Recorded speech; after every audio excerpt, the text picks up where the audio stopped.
기도하시겠습니다. 천지 만물을 창조하신 하나님 아버지, 생명의 숨결이 솟아나는 계절, 하나님이 보시기에 참 좋은 날을 맞게 하시니 감사합니다. 한 주간도 건강 지켜주셔서 이 시간 하나님 앞에 나와 예배드리게 하시고 찬양과 영광을 돌리게 하시니 감사드립니다. 저희는 하나님을 경외한다 하면서 하나님의 형상대로 창조되었음을 입으로는 고백하면서 하나님의 시선이 아닌 세상의 기준으로 평가하며 내적인 성숙보다는 외적인 아름다움을 따르며 살아왔음을 고백하니 용서하여 주옵소서. 사랑의 하나님 아버지, 우리나라를 비롯해 많은 민족이 예측하지 못한 바이러스로 인해 질병이 창궐하여 고통과 괴로움이 많았지만 이제는 조금씩 회복되어 일상생활을 하게 하시고 회복될 수 있는 능력을 주시니 감사드립니다. 우리의 삶의 기준은 하나님의 말씀으로 생활 속에서 육신의 욕망을 따르기보다는 말씀에 의지하여 거룩한 성령을 따라 살아가게 하시고 어디에서나 빛과 소금의 역할을 다하는 저희가 되게 하여 주옵소서. 또한 살아계신 하나님 아버지, 하나님의 교회로 주님 가운데 세우신 무진 공동체가 땅끝까지 복음을 전하라 하신 말씀에 의지하여 전도하게 하시고 찬양과 기도가 이어지게 하시며 성도 간의 비난과 상처를 주기보다는 위로와 기쁨의 교제가 있게 하셔서 구원의 은혜가 임하는 빛을 주변 상가와 지역 주민들에게도 비추어 구원의 방주가 되는 교회로 하나님의 나라를 이루는데 부족함이 없게 하여 주시옵소서. 소망의 하나님 아버지, 우리나라를 다스리는 위정자들에게 하나님의 공의로 인도하여 주시고 또한 초여름이 시작되는 6월 첫날 지방선거를 통해 진정으로 하나님을 경외하는 후보들이 선택받게 하시며 국가와 국민을 사랑하고 정책 수행이 탁월하며 인품이 정직하고 깨끗한 비전을 가지고 지방을 잘 다스리게 하여 주시옵소서. 5월 가정의 달을 다가고 실록의 계절 6월 호국 보훈의 달을 맞이하는 즈음에 남과 북의 관계가 평화의 시간은 점점 흐려지면서 긴장 속에 얼어 있습니다. 분단의 아픔과 상처를 지닌 이 민족 위에 평화의 영을 내리시고 하나 되게 하시는 성령의 도우심을 구하오니 갈등과 다툼으로 높게 쌓인 벽이 허물어지게 하시고 평화와 소통의 울타리가 만들어지도록 인도하여 주시고 남과 북이 함께 웃는 그날을 준비하게 하여 주옵소서. 상한 갈대도 꺾지 않으시고 꺼져가는 심지를 끄지 않으신 하나님, 최근 러시아와 우크라이나 전쟁으로 인해 많은 희생자들이 발생해 안타까움을 주고 있습니다. 하루빨리 이 전쟁이 멈춰 평화가 이루어지게 하시고 세계 경제의 위기로 우리나라 경제에도 어려움이 있으니 주님의 자녀들의 어려움이 없도록 늘 채워주시고 가정과 사업장, 직장에도 함께하여 주시기를 기도합니다. 생육하고 번성하여 땅에 충만하라 하신 주님, 우리 안에 각성과 변화의 바람을 주셔서 과도한 소비생활, 편의주의를 포기하게 하시고 자연과 함께 생명과 생태를 회복하는 생활을 실행할 수 있는 믿음도 주시옵소서. 오늘 예배에 참석하지 못한 성령님들께 함께 하셔서 어느 곳 어디에서나 주님의 향기를 내는 성도들 되게 하시고 하나님의 음성이라는 찬양을 드리는 성가대에 임하셔서 찬양 가운데 하나님의 사랑과 은혜가 함께 하기를 기도합니다. 이 시간 오병이의 은혜라는 말씀을 전하시는 목사님께 성령이 함께 하셔서 영혼간에 강건함을 주시고 말씀 속에 생명의 양식이 되어 하나님의 은혜가 충만한 시간이 되기를 기도합니다.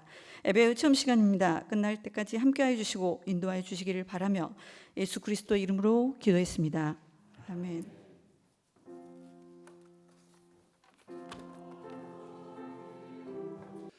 하나님의 말씀입니다. 마태복음 14장 13절입니다.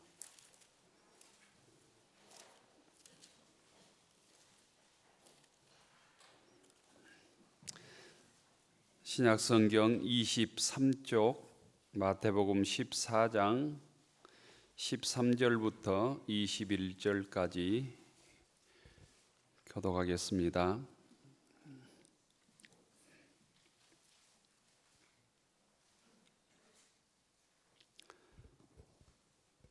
마태복음 14장 13절부터 21절까지 교독합니다. 예수께서 들으시고 배를 타고 떠나사 따로 빈들에 가시니 무리가 듣고 여러 고을로부터 걸어서 따라간지라.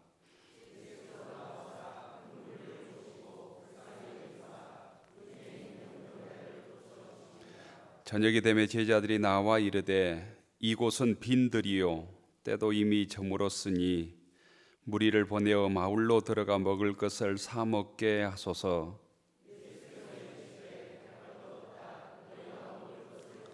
제자들이 이르되 여기 우리에게 있는 것은 떡 5개와 물고기 2마리 뿐이니이다. 무리를 명하여 잔디 위에 앉히시고 떡 5개와 물고기 2마리를 가지사 하늘 우러러 축사하시고 떡을 떼어 제자들에게 주시매 제자들이 무리에게 주니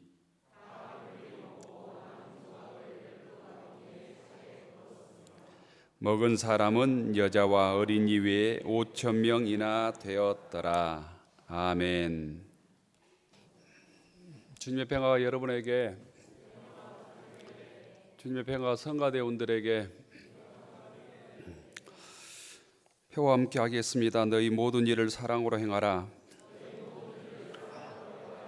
너희 모든 일을 사랑으로 행하라. 가뭄이 아주 심합니다. 농촌이 한참 모내기철, 농번기철인데 가뭄 때문에 어려움을 겪고 있는 농민들이 많다는 얘기를 듣습니다. 갈수록 지구가 따뜻해지고 또 기후변화가 심해서 이런 일들이 더 심해질 것이다, 이런 염려가 있는데요. 함께 지구를 보호하고 또 우리의 삶을 함께 살기 위해서 저들 삶 속에서 소박한 삶, 또 하나님의 뜻대로 사는 삶들을 우리 일상에서 회복해야 될 줄로 압니다. 오늘 우리가 읽은 성경 본문에는 주님께서 물고기 2마리, 떡 5개로 5,000명을 먹이는 기적의 역사를 우리들에게 소개하고 있습니다. 흔히 오병이어라고 우리가 알고 있습니다. 교회를 조금 다닌 성도라면 이 오병이어의 기적, 오병이어의 은혜를 잘 알고 있을 것입니다. 이 이야기는 내용이나 문맥이 약간씩 차이가 나지만 복음서 네 복음서에 모두 기록되어 있습니다. 네 복음서에 모두 기록되어 있다고 하는 것은 예수님의 생애에서 이 사건이 아주 중요하다는 의미를 갖습니다. 이 얘기를 통해서 주님께서 누구인지를 우리들에게 정확하게 드러내고 있기 때문입니다. 세례 요한은 이 헤롯 안티파스에게 처형을 당합니다. 이 소식을 예수님이 듣게 됩니다. 예수님께서 세례 요한이 헤롯 안티파스에게 죽임을 당했다는 소식을 듣고 그 다음에는 내가 죽겠구나, 이런 생각을 했던 것 같습니다. 그래서 예수님께서는 헤롯 안티파스를 피해서 갈릴리 해변에서 배를 타시고 건너편에 벳세다 광야라는 곳으로 몸을 피합니다. 예수님께서는 그런데 자주 제자들을 따로 두고 조용히 묵상하고 기도했던 습관들이 있었습니다. 그러나 예수님을 따르는 많은 군중들이 그 사실을 알고 예수님께서 쉬도록 내버려 주지 않았습니다. 예수님께서 벳세다 광야로 가셨다는 소문을 듣고 더 빨리 걸어서 벳세다 광야로 수많은 사람들이 모여들었습니다. 예수님께서 배를 타고 내려서 벳세다 광야에 도착해 보니까 더 많은 사람들이 더 빨리 벳세다 광야에 기다리고 있었습니다. 오늘 14절에 보면 예수님께서 배에서 내려서 큰 무리를 보시고 그들을 불쌍히 여겼었다. 그리고 그들 중에 병자를 고쳐주셨다. 이렇게 14절은 기록하고 있습니다. 이게 곧 백성들을 맞는 예수님의 마음이었다는 것입니다. 이곳에서 교회 가지 않으셨지만 많은 사람들 모였기 때문에 예수님께서 하나님의 말씀을 전합니다. 예수님의 말씀을 듣기 위해서 수천 명의 사람들이 빈들로 찾아와서 시간 가는 줄 모르고 하나님의 말씀을 들었을 것입니다. 그러다 보니까 벌써 저녁 때가 되었습니다. 사람들은 굶주린 상태였습니다. 저녁 때가 되자 제자들이 다가가서 예수님께 말합니다. 여기는 빈들이고 광야입니다. 그리고 이미 해가 졌습니다.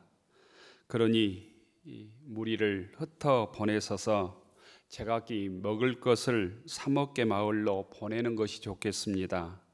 제자들이 예수님께 간청합니다. 우리로 얘기하면 그만 이제 저녁 때가 되었으니까 먹을 것도 없으니까 돌려보냅시다.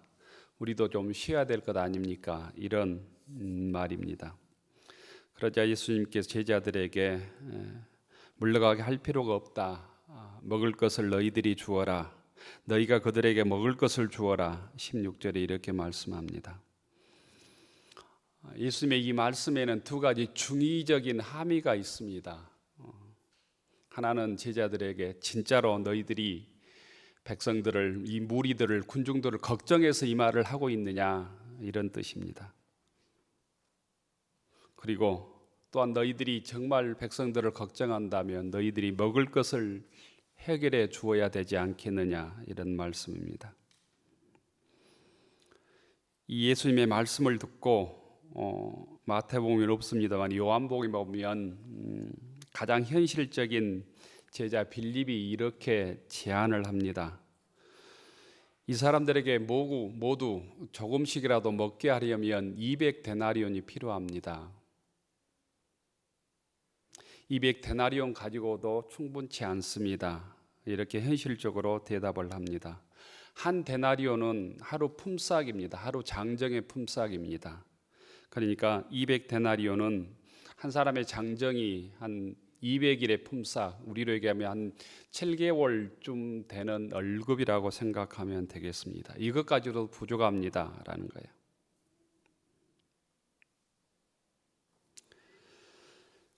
그때 다른 제자들이 이렇게 얘기하죠. 우리에게는 빵 5개, 떡 5개, 물고기 2마리밖에 없습니다. 요한복음에는 안드레라고 하는 베드로의 형제가 이렇게 말했다고 기록하고 있습니다. 요한복음 6장 9절에 보면 여기 한 아이가 있어서 보리떡 5개와 물고기 2마리를 가지고 있습니다. 그러나 이렇게 많은 사람에게 이 물고기 2마리, 떡 5개, 보리떡 5개가 무슨 소용이 있겠습니까? 이렇게 대답합니다. 이때 예수님께서 그것을 가져오라 이렇게 말씀하시고 풀밭에 사람들을 앉게 하십니다. 떡 5개와 물고기 2마리를 들고 예수님께서 축사하셨다고 합니다. 축사는 감사의 기도입니다. 그리고 떼어서 제자들에게 무리들에게 나누어 주게 하십니다. 결론은 물고기 2마리와 떡 5개로 여기에 모인 모든 사람들이 배불리 먹었다고 오늘 22절에 증언하고 있습니다.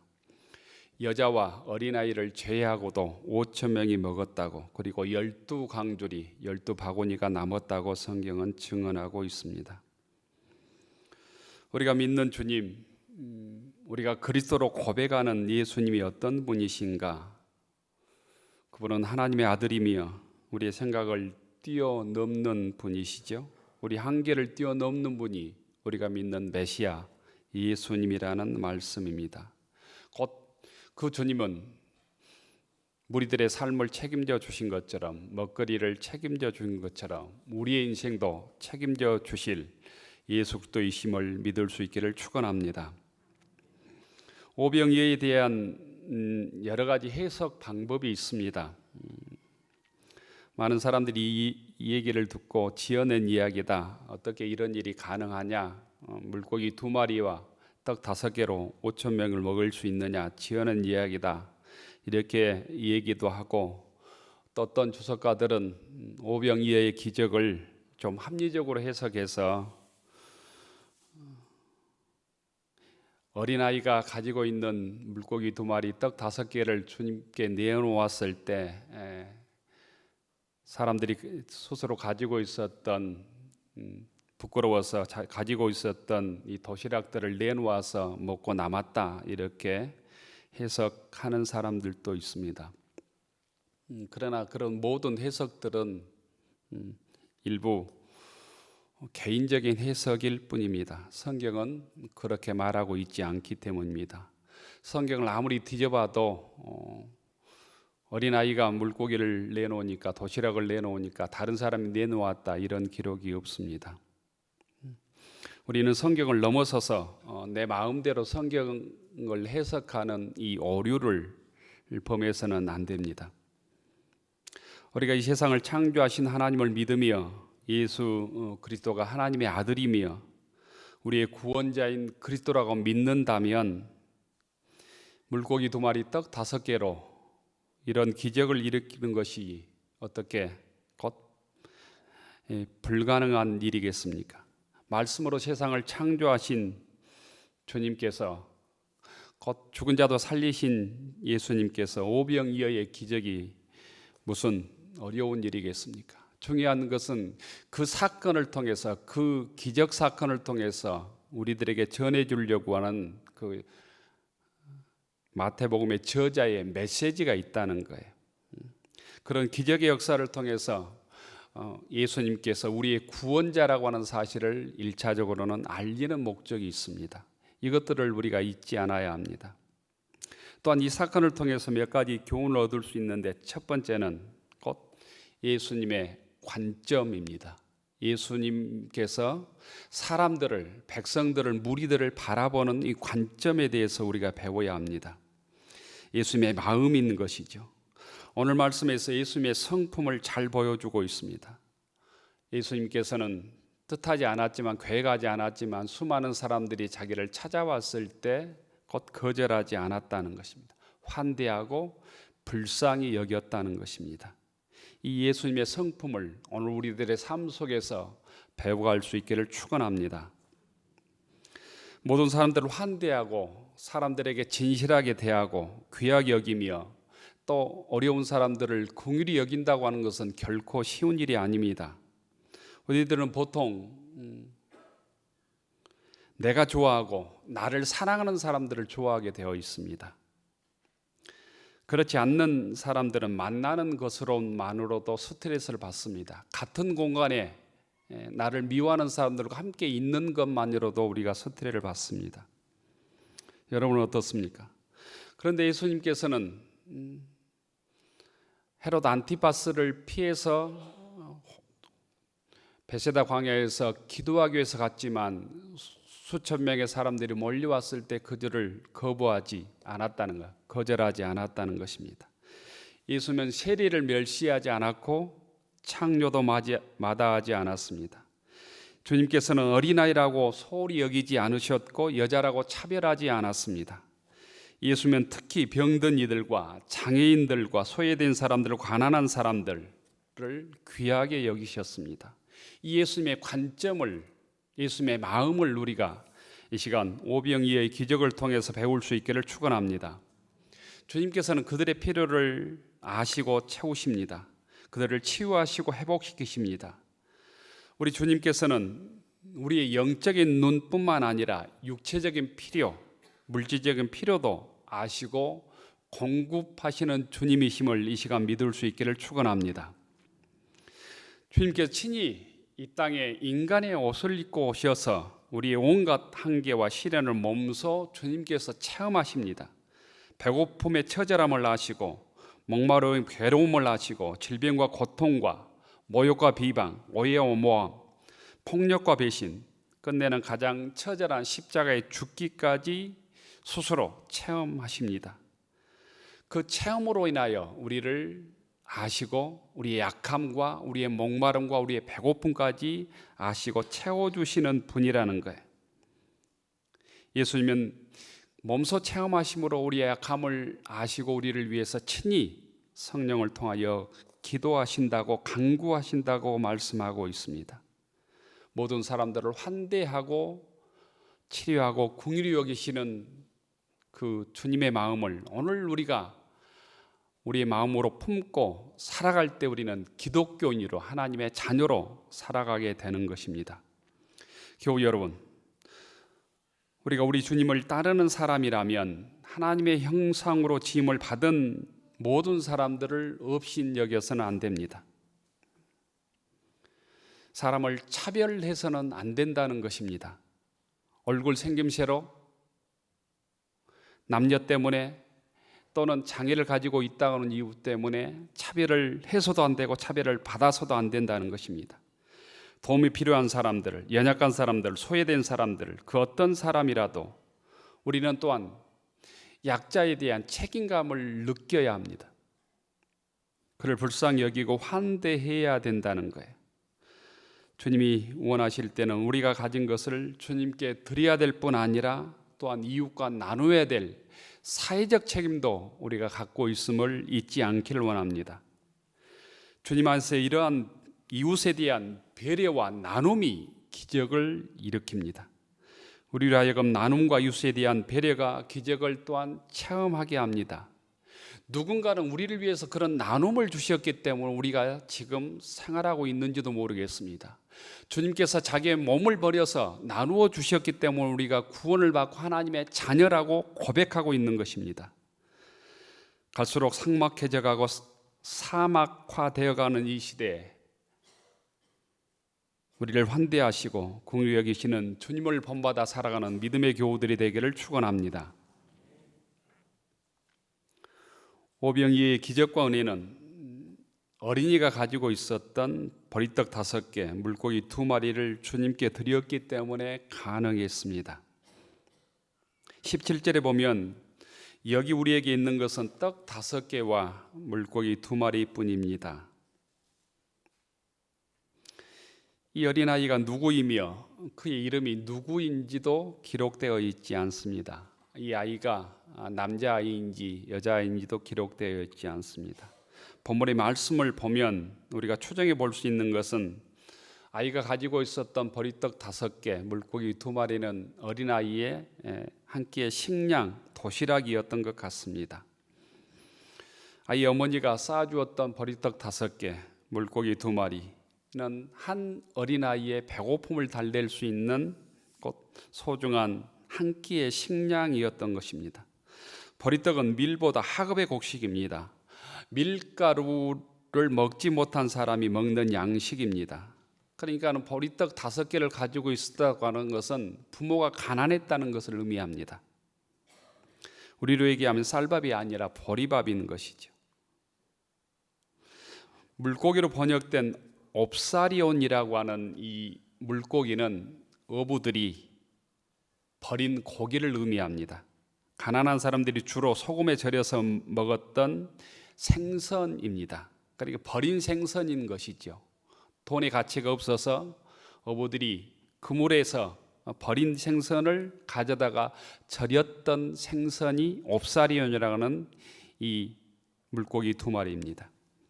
하지만 이 어린아이가 가져온 값싼 오병이의 도시락을 주님께서는 귀하게 보셨다는 거예요. 어린아이가 가져온 것, 이 작은 것이었지만 주님께서는 귀하게 여기시고 그 오병 2열을 통해서 하나님의 기적의 역사를 만들어냅니다. 자신의 배고픔을 참으며 다른 사람을 생각했던 어린아이의 마음을 주님께서는 기억하셨던 것이죠. 교우 여러분, 여러분의 삶에 주님께서 베풀어 주시는 기적을 체험하고 싶으십니까? 여러분의 생활에 넘치는 주님의 은혜를 원하십니까? 그렇다면 어린아이처럼 주님께서 원하시는 것을 주님께 드리겠다는 결단이 필요합니다. 내가 가지고 있는 것을 움켜쥐기보다는 주님을 위해서, 교회를 위해서, 사회를 위해서, 이웃을 위해서 나의 작은 것을 나누고 드리는 헌신이 필요하다는 거예요. 그런 헌신이 기적을 일으키고 주님의 은혜를 누리게 합니다. 주님의 몸된 교회가 여기까지 이어온 것은 주님을 위해, 교회를 위해 어린아이처럼 헌신했던 믿음의 교우들이 있었기 때문입니다. 주님의 뜻이 이 땅에 조금이라도 이루어지기를 원한다면, 세상이 조금씩 밝아지기를 원한다면 오늘 어린아이처럼 자신의 것을 주님께 드리는 믿음의 권속들이 되기를 원합니다. 내가 가지고 있는 것을 이웃을 위해서, 사회를 위해서, 주의 재단을 위해서 드리는 사람들로 인하여 이 사회는 조금씩 나아지고 밝아지고 사람 사는 세상이 되는 것이죠. 저희들이 섬기는 교회가 복된 교회가 되기를 원한다면, 주님의 은혜가 넘치기를 원한다면, 주님께서 나에게 주신 이 은혜를 함께 나누는 믿음의 권속들이 되기를 축원합니다.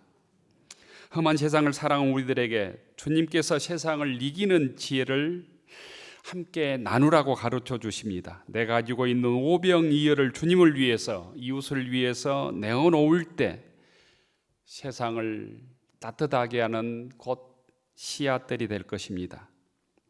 또한 이것들을 드릴 때 주님께서는 5,000명이 먹고도 12광조리가 남는 은혜의 역사를 우리의 삶 속에서 경험하게 될 것입니다. 우리 모두가 남는, 그리야 함께 기뻐하는 은혜를 어떻게 누릴까? 이것은 주님께서 우리에게 주신 오병이어를 주님께 드리고 나눌 때 가능합니다. 여러분의 인생에서 12반이가 남는 인생을 원하십니까? 그렇다면 어린아이처럼 오병이어를 주님께 내어드리는 믿음의 결단이 있기를 축원합니다. 여러분의 인생에서 영육간의 풍성한 오병이어의 삶을 원하십니까? 여러분의 인생에서 육적으로 영적으로 양식이 떨어지지 않는 오병이어의 삶을 원하십니까? 그렇다면 오병이어를 주님께 드렸던 어린아이의 순수한 믿음을 회복하여 그 은혜를 함께 나누고 드리는 믿음의 교우들이 되기를 축원합니다. 오병이어의 기적을 일으킬 때 그 오병이어를 가지고 예수님께서 감사의 기도를 드리십니다. 19절 중반에 보면 떡 5개와 물고기 2마리를 가지사 하늘을 우러러 축사하시고 이렇게 되어 있습니다. 축사. 흔히 축사는 다른 사람들의 경사스러운 일에 기쁜 마음으로 인사를 하거나 글을 쓰는 것을 축사라고 얘기하는데, 여기에서 축사는 하늘을 우러러서 감사의 기도를 드렸다는 것입니다. 세번역에 보면 이렇게 되어 있습니다. 하늘 우러러 보시고 축복 기도를 드리신 다음에, 현대인의 성경에 보면 하늘 우러러 감사 기도를 드리신 다음에 2마리를 가시고 하나님께 감사 기도를 드렸다는 뜻입니다. 보리떡은 초라한 음식입니다. 가난한 사람들이 먹는 식사입니다. 생선 2마리는 말라 비틀어진 작은 생선이었을 것입니다. 어린아이가 하루도 버티기 힘든 양식입니다. 이 작은 음식을 놓고 예수님은 가장 먼저 하나님께 감사의 기도를 드립니다. 5,000명을 먹을 수 있는 떡과 물고기가 생겼을 때 감사한 것이 아닙니다. 하나님의 역사, 기적이 일어나기 전에 감사하셨습니다. 감사의 기도가 기적의 출발인 것이죠.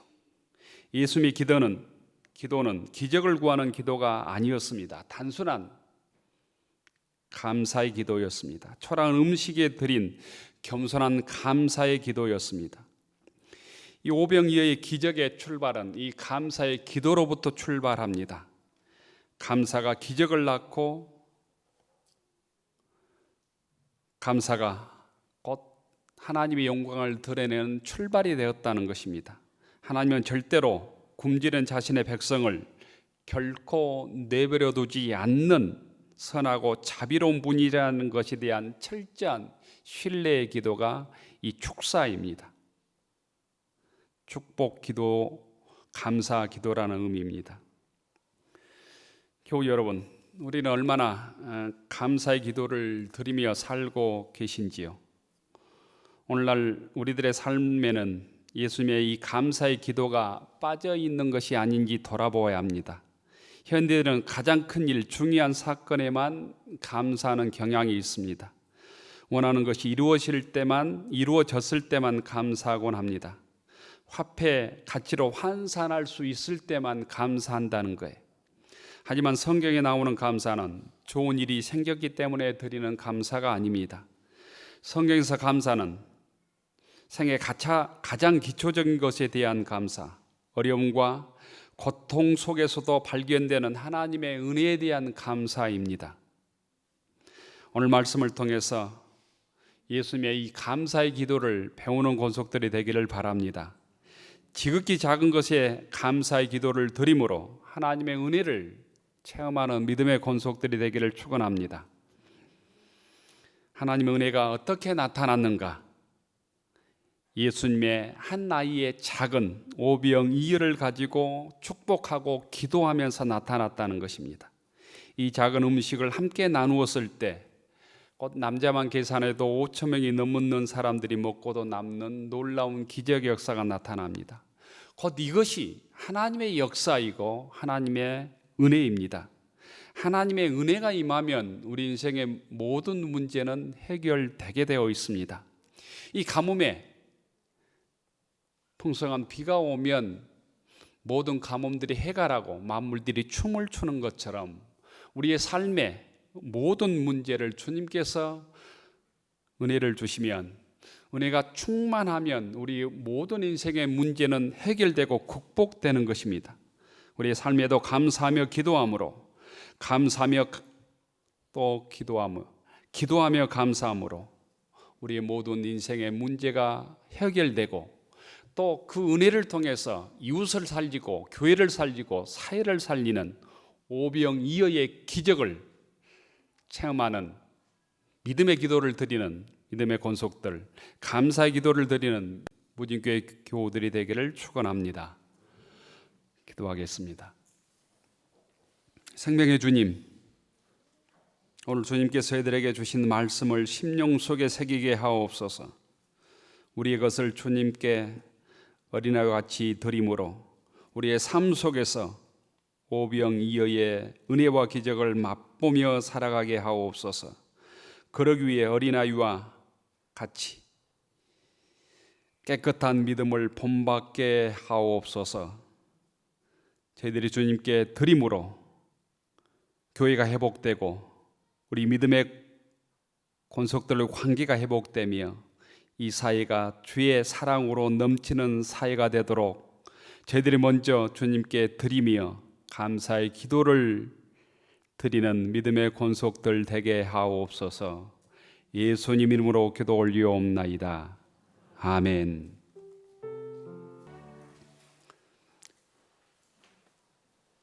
하늘 우러러 축원하옵나니 이제는 우리를 구원해 주신 예수님의 은혜와 우리를 사랑하시는 하나님 아버지의 그 크신 사랑하심과 우리 함께 하시며 우리를 도우시는 성령님의 감동 감화 역사하심이 어린아이처럼 우리의 가진 것을 주님께 내어드림으로 오병이어의 기적을 체험하며 주의 은혜를 나누며 살아가기로 다짐하는 무진교회 교우들 머리 위에, 우리의 가정과 일터 위에, 우리의 자녀들 위에 이제로부터 영원까지 함께하여 주시기를 간절히 축원하옵나이다.